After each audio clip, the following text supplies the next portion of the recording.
নমস্কার, কেমন আছেন সবাই? দেখতে, দেখতে সরস্বতী পূজাও চলেই এসেছে, তাই না? তো বাজারে চলে গেছিলাম হচ্ছে কিছু কেনাকাটা করার জন্যে। তখনই দাদার দোকানে দেখি এত সুন্দর, সুন্দর মায়ের প্রতিমা। দেখে এত ভালো লাগছে যে কি আর বলবো। আর আমার সবথেকে বেশি পছন্দ হয়েছে ছোট্ট এই প্রতিমাটা।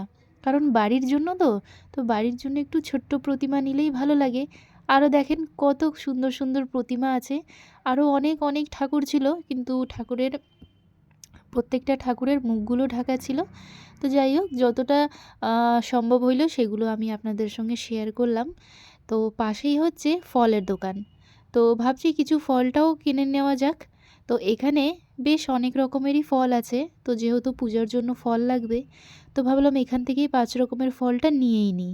কারণ বারে তো আর আসা হবে না এই বাজারে। তো আসছি যখন তাহলে নিয়েই নিই। তো আজকে এইটুকুই।